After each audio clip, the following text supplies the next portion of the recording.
I overheard my boyfriend telling his mom, "I just don't have enough to buy the ring she's worth," so I decided to tell him how much I am actually worth. We'd been dating for 3 years. Tristan was sweet, thoughtful, and came from old money that his family guarded like dragons hoarding gold. I came from nothing. Scholarships put me through college, side hustles paid my rent. I'd learned early that wanting things and affording things were two different universes. That night, I wasn't supposed to be home. My shift at the hospital got canceled last minute, so I walked in quietly through the back door. That's when I heard him on the phone in the bedroom, his voice strained in that way it gets when he's talking to his mother. "I want to marry her, I really do, but the ring Dad gave you cost $40,000. Grandfather's was $60,000. I just don't have enough to buy the ring she's worth." My stomach dropped. Not because of the money, but because he was measuring my value in carats. His mother's voice crackled through the speaker. "Well, if you can't afford a proper ring, maybe you should reconsider. A woman expects certain standards." I backed out quietly and drove around for an hour, letting my anger crystallize into clarity. When I came home, I acted normal. We ordered takeout, watched a movie, but I'd made my decision. The next morning, I called my boss and took a personal day. Then I scheduled a meeting with Tristan's father at his office downtown. Bernard was shocked when his assistant showed me in. "Is everything all right with Tristan?"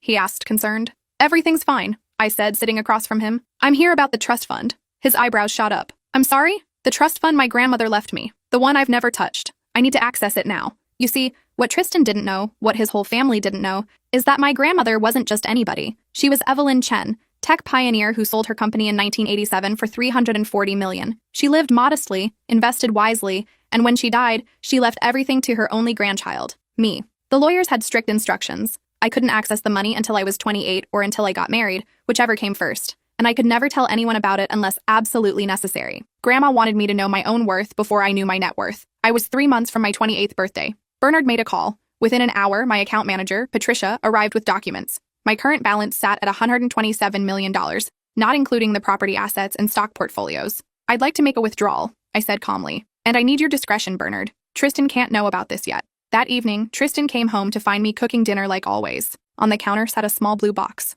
"What's this?" he asked, his voice uncertain. "Open it." Inside was a platinum ring with a flawless 3-carat diamond, flanked by sapphires. It was stunning. It cost $85,000. "I don't understand," he stammered. "You said you couldn't afford the ring I'm worth," I said quietly. "So I bought it myself. This is how much I'm worth, Tristan. The question is, are you worth keeping?" His face went white, then red. You've been hiding money from me?" "I wasn't hiding anything. You never asked. You just assumed I was poor and needed saving." "How much?" he demanded. I smiled. "Enough that your mother's opinion about proper standards doesn't matter anymore." The next morning, I woke up to find Tristan gone. His mother had called 47 times. When I finally answered, her voice was ice. "You manipulative little—" "Careful," I interrupted. "I'm recording this." She hung up. 3 days later, Tristan showed up at my apartment with his father. But Bernard wasn't there to help his son. He was there to make me an offer. "May we come in?" Bernard asked, his voice careful. I stepped aside. Tristan wouldn't meet my eyes. He looked like he hadn't slept. His designer shirt wrinkled for the first time since I'd known him. Bernard sat on my secondhand couch and pulled out a folder. "I'm here in my capacity as your grandmother's executor and trustee.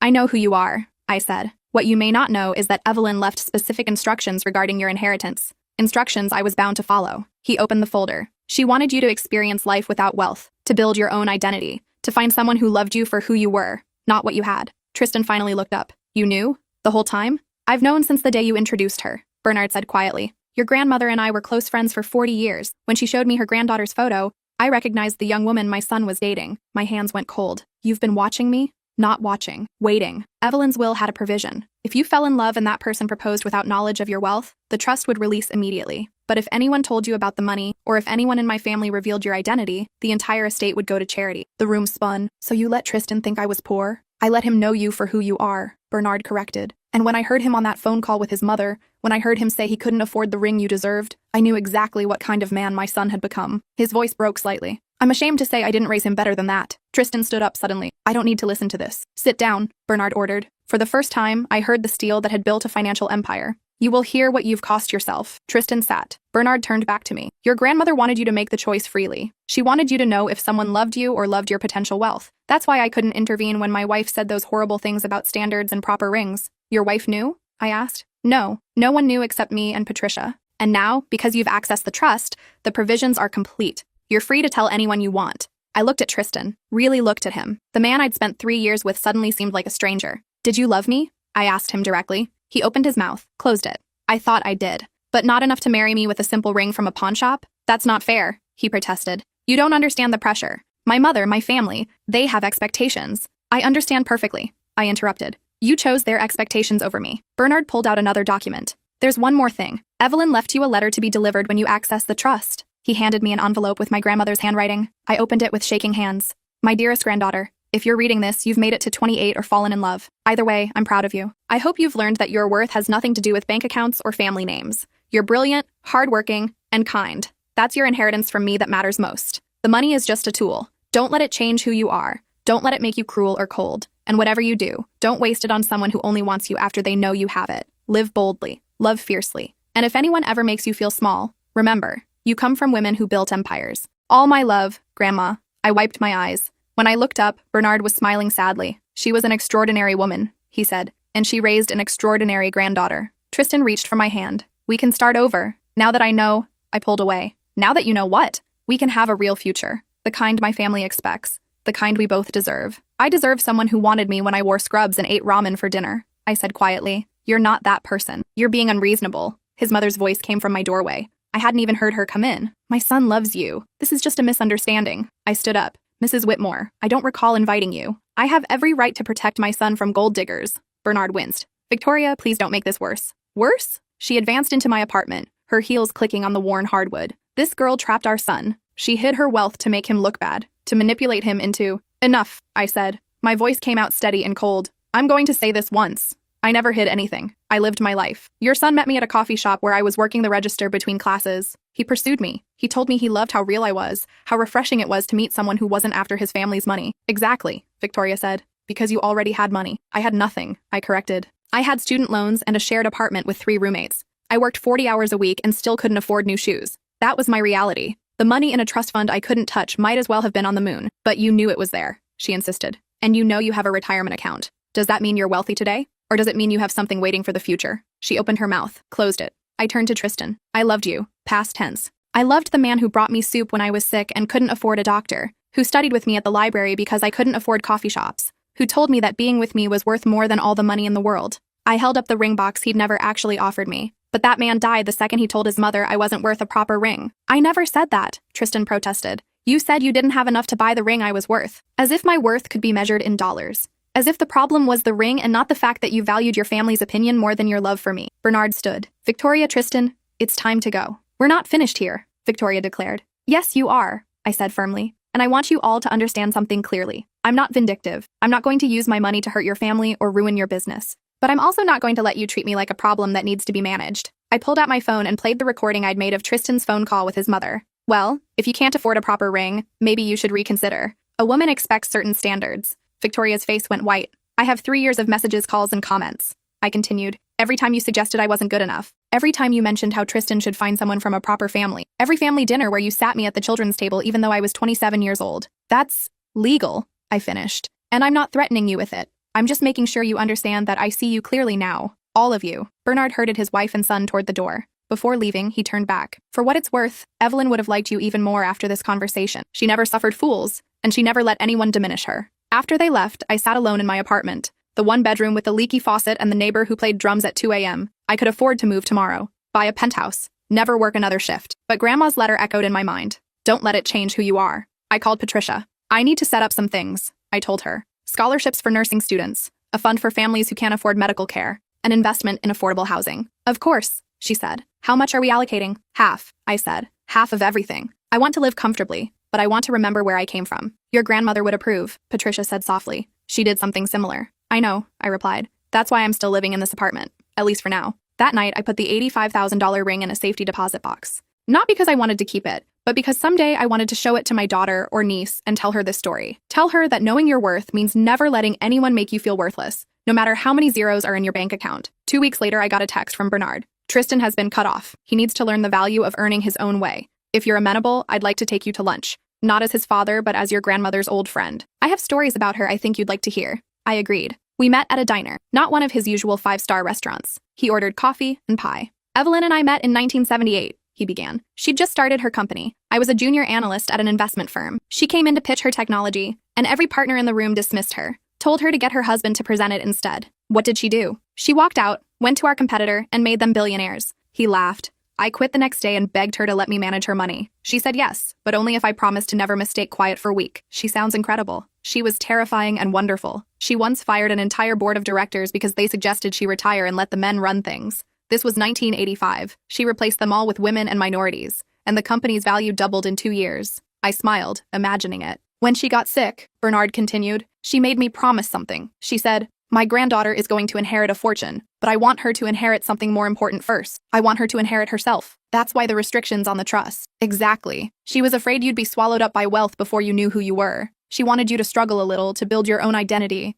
to know your own strength. Did she think I'd marry someone like Tristan? Bernard sighed. She hoped you wouldn't, but she knew it was possible. That's why she set up the test. If Tristan had proposed knowing you were poor, had committed to you without knowing about the money, she would have approved the marriage and released the funds immediately. She believed someone who loved you at your perceived worst would cherish you at your best. But Tristan couldn't do it. My son, Bernard said slowly, has been given everything his entire life. He doesn't know how to value things he has to work for. I enabled that. His mother enabled that. And now he's learning a very expensive lesson. You really cut him off? Completely. He has his salary from the company, nothing more. No trust fund, no credit cards, no safety net. He's living in a studio apartment and taking the subway to work. How's he handling it? Bernard's expression was pain. Not well. But sometimes the kindest thing a parent can do is let their child struggle. I should have done it years ago. We talked for 3 hours. He told me about Grandma's adventures, her failed relationships before Grandpa, her fears about leaving me money. He showed me pictures I'd never seen. Her at 25, fierce and determined. Her at 60, softer but still commanding. She wanted you to know something else, Bernard said as we were leaving. The money is yours to do with as you please.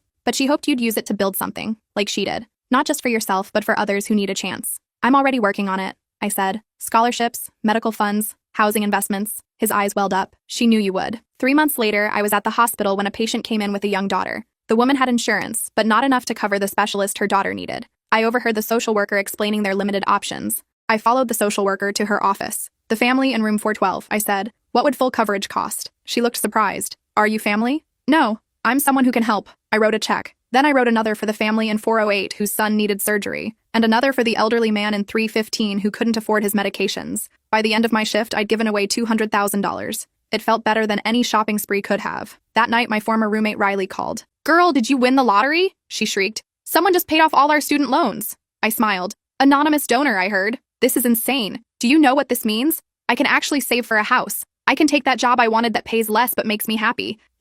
She started crying. I can breathe. You deserve it, I said. You worked so hard for that degree. We all did. But seriously, if you find out who did this, I need to thank them. I never told her it was me. That wasn't why I did it. 6 months after the breakup, I ran into Tristan at a coffee shop. He looked different, tired. His expensive watch was gone. His clothes were off the rack. Hey, he said awkwardly. Hey, can we talk? We sat down. He had regular coffee, not his usual complicated order. I've been thinking a lot, he began, about what you said, about how I measured your worth in dollars. I waited. You were right. I was raised to think value came from price tags and family names. I thought love was supposed to look a certain way, cost a certain amount. I never learned to value things I couldn't quantify. What changed? Dad cut me off. I'm living on $3,800 a month. Do you know how hard that is? I almost laughed. Yes, Tristan, I do. That's more than I lived on for years. He had the decency to look embarrassed. Right. Of course. I'm sorry. I'm learning things I should have known years ago, like how to budget, how to cook, how to take the subway without looking terrified. Those are good skills. I'm also learning that I took you for granted. You worked so hard and I never appreciated it. I thought I was being noble by not caring that you didn't have money, but really I was being condescending, like I was doing you a favor by being with you. Yeah, I said quietly. You were. I know it's too late, he continued. I know I burned that bridge, but I wanted you to know that losing you taught me more than my father cutting me off. Money I can earn back. But you were irreplaceable, and I didn't see it until you were gone. Thank you for saying that. Are you seeing anyone? No, I admitted. I've been busy. Busy how? I smiled. Living boldly. Loving fiercely. Making my grandmother proud. He nodded slowly. She sounds like she was an amazing woman. She was. She left me more than money. She left me a roadmap for how to be strong. We talked for a while longer. It was almost friendly. When we parted, he hugged me. I hope you find someone worthy of you, he said. I hope you find yourself, I replied. A year passed. I'd thrown myself into my work, both at the hospital and with my foundation. We'd funded 200 scholarships, covered medical expenses for 89 families, and built affordable housing units for 150 people. I still lived in my apartment, still drove my old car, still worked my shifts, but I also traveled. I'd always wanted to see Thailand, so I went. Then Morocco, then Iceland. Not staying in luxury hotels, but in hostels and local guest houses, meeting people who reminded me why Grandma wanted me to know myself first. In Reykjavik, I met Henrik. He was a teacher from Norway, traveling on summer break. We bonded over cheap wine and shared stories about our worst students. What do you do? He asked on our third night. I'm a nurse, I said. And I run a foundation that helps families with medical and educational expenses. That's beautiful work. What about you? I teach literature to teenagers who would rather be anywhere else. Some days I'm convinced I'm wasting my life. Other days a student tells me a book I recommended changed their perspective, and I remember why I do it. We spent 2 weeks together. When it was time to go home, he kissed me goodbye at the airport. If you're ever in Norway, he said. If you're ever in New York, I replied. 3 months later, he showed up at my apartment with a backpack and a nervous smile. I took a sabbatical, he said. Thought I'd spend it in New York, if that's okay. It was more than okay. Henrik didn't know about my money. He knew I worked at a hospital and ran a small foundation. When I told him I needed to work weekends, he never complained. When I said I couldn't afford expensive restaurants, he cooked for us instead.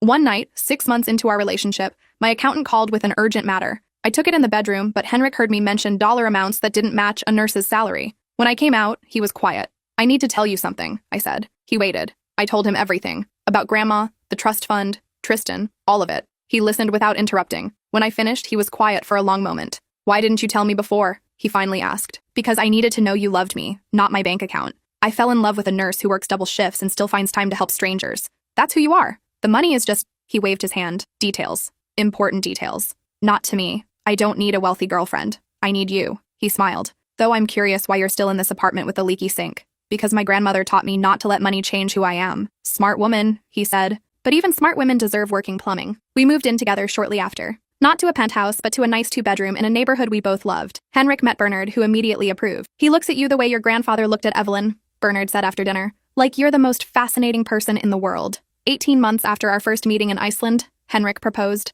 The ring was simple silver with a small sapphire. It's not much, he said nervously. Teacher salary doesn't leave room for... It's perfect, I interrupted. It's exactly what I'm worth. He looked confused. I pulled out the box with the $85,000 ring I'd bought myself years ago. This is what I thought I needed to prove my value. But this, I held up his simple ring. This is given with love. That's what makes it priceless. We got married in a small ceremony. Bernard walked me down the aisle. Riley was my maid of honor. Henrik's family flew in from Norway. Tristan sent a card. Inside was a simple note. Congratulations. I'm happy you found what I couldn't give you. There was no signature, but I recognized his handwriting. Bernard pulled me aside during the reception. Your grandmother would have loved this day. Simple, authentic, full of real joy. I wish she could be here. She is, he said, pointing to my heart. Every choice you've made, every person you've helped, every time you've stayed true to yourself, that's her living through you. After the wedding, Henrik and I took over management of the foundation together. He brought his teaching expertise, helping us develop educational programs. I brought my medical background for the healthcare initiatives. We still worked our regular jobs. I remained a nurse, taking shifts when I could. Henrik taught at a public school in the Bronx. The money sat mostly untouched except for foundation work and modest, comfortable living. 3 years into our marriage, I got pregnant. When our daughter was born, we named her Evelyn. The day we brought her home, I found a letter in our mailbox. It was from Bernard. Your grandmother left one final instruction to be delivered when you had a child. She said timing was everything. Inside was a small key and a note in Grandma's handwriting. My dearest granddaughter, if you're reading this, you've built a life. You've loved and been loved. You've created something beyond wealth. You've created meaning. This key opens a safety deposit box at First National. Inside, you'll find letters I wrote to your daughter, one for each year until she turns 28. Give them to her when you think she's ready. Teach her what I taught you. Worth is not measured in dollars. Strength is not given, it's built. And the greatest inheritance we can leave is the courage to be fully ourselves. Love her fiercely. Live boldly. And never, ever let anyone tell you what you're worth. All my love across time, Grandma. I held baby Evelyn close, tears streaming down my face. Henrik read the letter over my shoulder. She really thought of everything. She wanted to make sure the lessons continued. They will, he promised. We'll make sure of it. 5 years later, little Evelyn was starting kindergarten. We lived in a modest house in Queens, chosen for its good school district and diverse neighborhood. Henrik had been promoted to principal. I'd become head of emergency nursing at my hospital. The foundation had grown beyond anything I'd imagined. We'd helped thousands of families, funded hundreds of scholarships, built affordable housing in 3 states. One morning, I was dropping Evelyn off at school when I saw a familiar face in the pickup line. Tristan. He was older, lines around his eyes, but he looked peaceful. Next to him was a woman I didn't recognize and a little boy about Evelyn's age. Our eyes met. He gave a small wave. I waved back. After drop-off, he approached me in the parking lot. This is weird, he said, laughing nervously. Yeah, that's your daughter? She's beautiful. Thank you. That's your son? Yeah, Oliver. He's my whole world. What brings you to this neighborhood? I thought you'd move to Manhattan. I did for a while. But Dad kept me cut off for 5 years. By the time he felt I'd learned my lesson, I'd gotten used to living simply. Turns out I like it better. This neighborhood felt like home. And the woman? My wife, Natasha. She's a high school teacher. We met at a parent-teacher conference for my nephew. She had no idea who my family was. Didn't care when she found out. Sounds familiar, I said, smiling. Yeah, well, you taught me what to look for. We stood there awkwardly for a moment. I'm glad you're happy, he said finally. I mean that. I'm glad you found your way too. Dad talks about you sometimes, about the foundation, the work you're doing. He's really proud of you, says you're exactly what your grandmother hoped you'd be. That means a lot. I wanted to say, he paused, choosing words carefully. Thank you for not destroying my family when you could have, for just walking away and building something better. I didn't do it for you, I said honestly. I did it for me. Revenge would have been living in your mother's head rent-free forever. I chose to live in my own freedom instead, he nodded. That's exactly what Natasha would say. You two would probably get along. Maybe, I said. This neighborhood has a tendency to bring people together. Over the next year, our families became friendly. Not close, but friendly. The kids played together at the park. We'd wave at school events.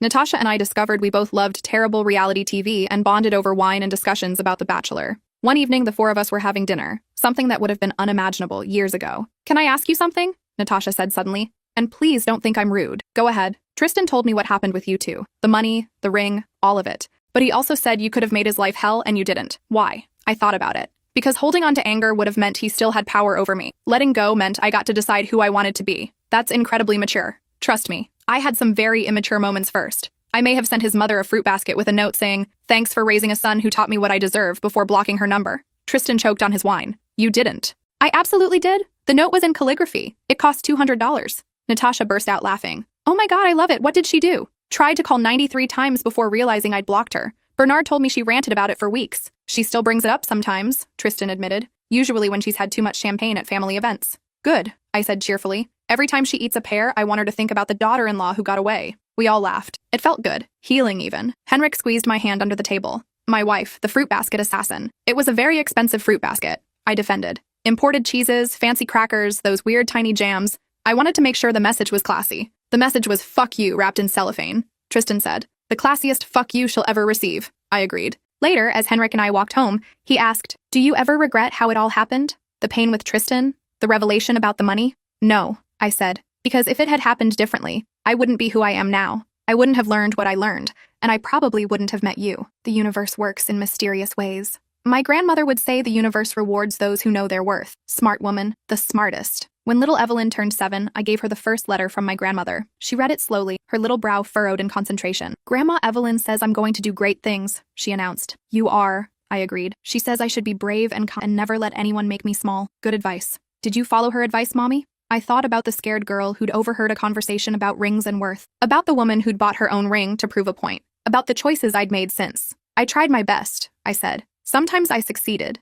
Sometimes I failed. But I kept trying. Grandma Evelyn says that's what matters. The trying. She's right about that too. Evelyn carefully folded the letter and put it in her treasure box with her other important things. A smooth rock from the beach. A feather she'd found in the park. A photo of all of us on vacation. Will I get more letters? She asked. One every year until you're 28. That's so long from now. It'll go faster than you think. That night, I pulled out my own letter from Grandma. The one that had started everything. I read it again, like I did every year on the anniversary of accessing the trust. Live boldly. Love fiercely. And if anyone ever makes you feel small, remember, you come from women who built empires. I'd built my empire, not of buildings or stock portfolios, though those existed, but of choices and values and relationships built on honesty. An empire of helping hands and second chances. An empire where worth was measured in impact, not income. The foundation had grown to a $400 million operation. We'd helped tens of thousands of families, created opportunities for people who'd been told they weren't worth investing in. Every scholarship recipient got a letter from me. Someone believed in me when I needed it most. Now I'm passing that belief forward to you. Use this opportunity wisely, not because you owe me, but because you owe yourself the chance to become everything you can be. I'd gotten thousands of letters back over the years. Thank you notes from students who'd graduated, from families who'd gotten through medical crises, from people who'd moved into our affordable housing and rebuilt their lives. Those letters filled an entire room in our house. My real treasure. Bernard was aging now, in his late 70s. He'd stepped down from running the company, passing it to a board of directors he'd carefully selected. We still had lunch once a month. Your grandmother would be so proud, he said at our latest meeting. Not just of the money you've given away, but of who you've become. I hope so. I know so. She told me once that the true test of character is what you do when no one is watching, and nothing is at stake except your own integrity. I think about that a lot. She also said something else. She said, I'm giving my granddaughter money, but what I really want to give her is the wisdom to know it doesn't matter. That's a hard lesson. The best ones are. He pulled out a small box. I have something for you. From Evelyn. She left it with instructions to give it to you on your 35th birthday. I opened it. Inside was a simple gold locket. When I opened it, there was a picture of Grandma on one side and a picture of me as a baby on the other. She wore this every day, Bernard said. She wanted you to have it when you were old enough to understand what it meant to carry someone with you. I put it on. It felt right against my skin, like coming home. There's something else. Bernard continued. A last message she wanted me to tell you in person. He paused, collecting himself. She said,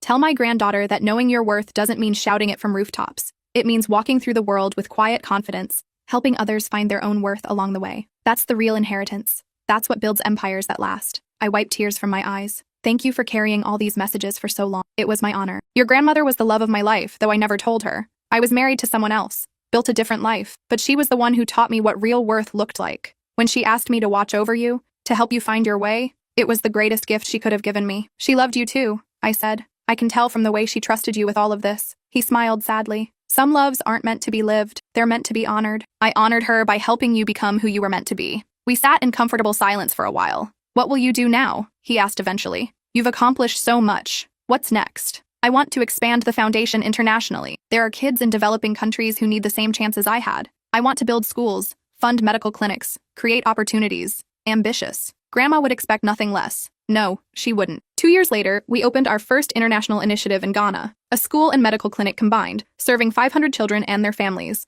At the opening ceremony, I stood before a crowd of villagers, local officials, and foundation staff. My grandmother believed that every person has inherent worth, I said. Not because of what they own or where they come from, but because they're human. She taught me that those of us with resources have a responsibility to help others access their potential. The children sang a song they'd learned for the occasion. Their voices carried across the red dirt, clear and hopeful. After the ceremony, a little girl approached me shyly. She couldn't have been more than 6. Are you the rich lady? She asked in accented English. I knelt down to her level. I'm just a lady who wants to help. My teacher says you're going to pay for my school forever. That's the plan. Why? It was such a simple question, such a profound one. Because someone helped me once, I said. And now it's my turn to help you. Will I have to help someone when I'm big? Only if you want to, but I think you will. Because once you know how good it feels to help someone, it's hard to stop. She smiled and ran off to join her friends. Henrik came up beside me, slipping his hand into mine. 20 schools, he said. That's the goal now, isn't it? 25, I corrected. I'm feeling ambitious. Your grandmother created a monster. The best kind. That night, in our hotel in Accra, I opened my laptop and started writing.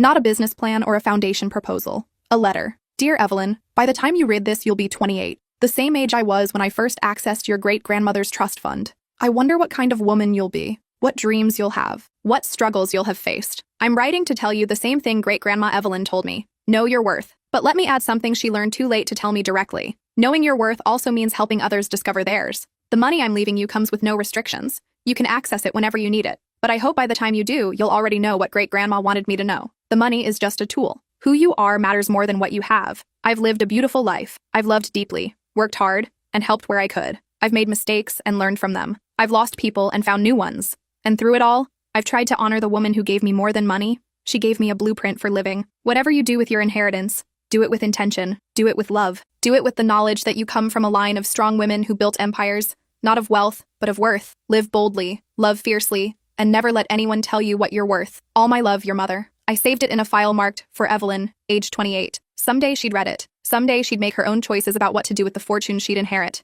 But for now, she was just a kid who loved horses and hated broccoli, who climbed trees and scraped her knees, who had her father's kind eyes and her great-grandmother's determination, perfect just as she was. 10 years passed. The foundation flourished. We'd built 31 schools across 8 countries, funded medical care for over 100,000 families, provided scholarships to 2,400 students. Little Evelyn was 17 now, applying to colleges. She wanted to study international development. I want to work with your foundation, she announced one night at dinner, after college. I want to help build schools like the ones in Ghana and Tanzania. What about the trust fund? I asked carefully. You'll get access in 11 years. She shrugged. That's just money. I want to earn my place.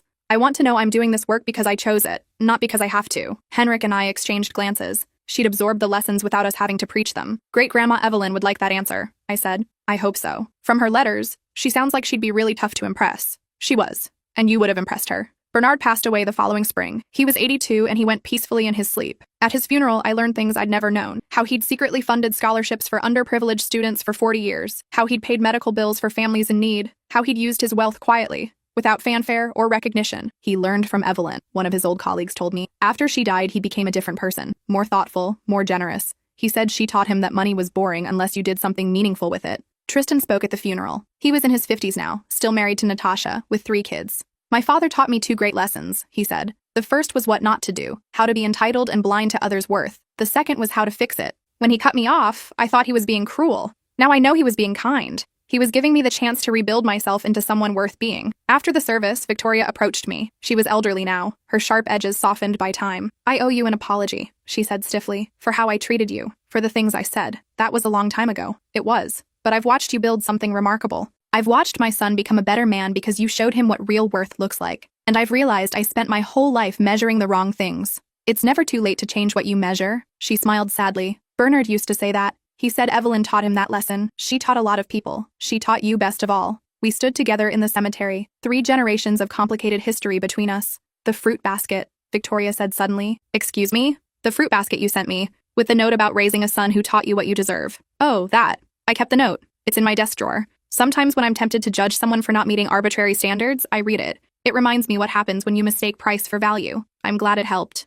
It did more than help. It changed me. Just took me a decade to admit it." She walked away slowly, leaning on her cane. Tristan came up beside me. "Did my mother just apologize to you?" "In her way. Miracles do happen. Sometimes the slowest changes are the most lasting ones." "Is that Grandma Evelyn wisdom?" "No, that's therapist wisdom. I've been in therapy for 15 years. Best investment I ever made." He laughed. "Better than the $85,000 ring?" "Way better. That ring is sitting in a safety deposit box. My mental health I use every day. Whatever happened to that ring anyway? I'm saving it for Evelyn. When she's old enough to understand the story, I'll give it to her. Not as a prize, but as a reminder. A reminder of what? That the most valuable things can't be bought. They have to be earned through knowing yourself first."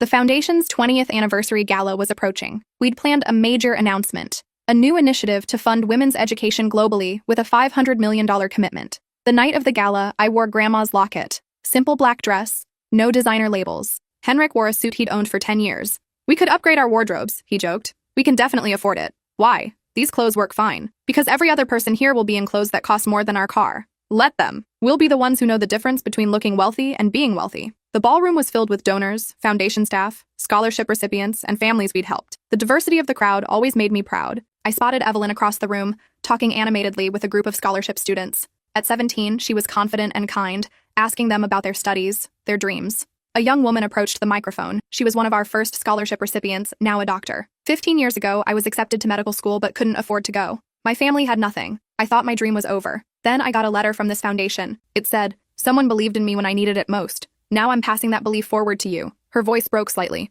"That letter changed my life. Not just because it came with money, but because it came with belief. Someone I'd never met believed I was worth investing in. Today, I'm the head of emergency medicine at Mount Sinai. I've treated thousands of patients, and every single one of them benefited from the belief someone showed in me 15 years ago." The room erupted in applause. She continued, "The woman who started this foundation teaches us that worth isn't measured in dollars. It's measured in impact, in lives changed, in opportunities created. And tonight we're announcing a commitment to change 50,000 more lives over the next decade." More applause. I stood and walked to the stage. "My grandmother left me a fortune," I said to the crowd. "But more importantly, she left me a question. What will you do with what you've been given?" Tonight, I can answer her. I've tried to multiply what she gave me, not just the money, but the wisdom. Every person here represents that multiplication. Every scholarship, every medical bill paid, every school built. It's her legacy multiplying across the world. I pulled out a photo of Grandma and held it up. She never got to see this, but I think she knew it would happen. She believed in investing in potential, not just proven results. She believed everyone deserved a chance to become who they were meant to be. After the speeches, Evelyn found me. "Mom, that was beautiful. Thank you, sweetie. I've been thinking about great-grandma's letters, about what she wanted me to learn, and I think I get it now. She wanted me to know that I'm enough, that I don't need money to prove my worth, that the real inheritance is knowing who I am." I hugged her tight. "She'd be so proud of you." "I hope so. I'm trying to make her proud. Make you proud. You already do. Every single day." Later, when most guests had left, Henrik and I stood on the balcony overlooking the city. "Do you ever think about what your life would be like if you'd never overheard that conversation?" he asked. "Sometimes. But then I remember. That conversation didn't change my life. It revealed it. The truth was always there. I just needed to hear it to understand what I needed to do. No regrets? Not one. Well, maybe one. What's that? I wish Grandma could have met you. And Evelyn. I wish she could see what her inheritance built." "I think she knows," Henrik said. "Somehow, somewhere, she knows." A shooting star streaked across the sky. "Make a wish," he said. I closed my eyes, but I didn't wish for anything. I had everything I needed. Instead, I said a silent thank you. To Grandma, to Bernard, to every person who'd helped me understand that worth wasn't measured in carrots or bank accounts, but in choices and character. When I opened my eyes, Henrik was watching me with that expression he got sometimes, like I was the most fascinating person in the world. "What?" I asked, just thinking how lucky I am. "Because I have money?" "Because you don't care that you have money. Because you're still the woman who worked double shifts and helped strangers. The money just gave you more ways to be who you already were. Grandma planned that. Smart woman. The smartest." We went inside where Evelyn was helping the staff clean up. Not because she had to, but because she wanted to. My phone buzzed. A message from the foundation's director in Kenya. School number 31 just opened. 600 kids enrolled. They sang a song about knowing their worth. Thought you'd want to know. I showed Henrik and Evelyn. 31 schools. Evelyn breathed. That's incredible. 31 so far? I corrected. We're not done yet. Will we ever be done? I hope not. The work of helping people know their worth. That's never finished. That night, alone in our bedroom, I pulled out the safety deposit box key. The one for the ring I'd bought myself all those years ago. Tomorrow, I decided. Tomorrow, I'd give it to Evelyn with the full story. Not as a symbol of what I'd lost, but as a reminder of what I'd gained. The ability to know my worth without needing anyone else to validate it. The strength to walk away from people who diminished me. The wisdom to build something meaningful with what I'd been given. And most importantly, the knowledge that the greatest inheritance isn't money. It's the courage to become fully yourself. I fell asleep wearing Grandma's locket, dreaming of all the lives we'd touch tomorrow, and the day after,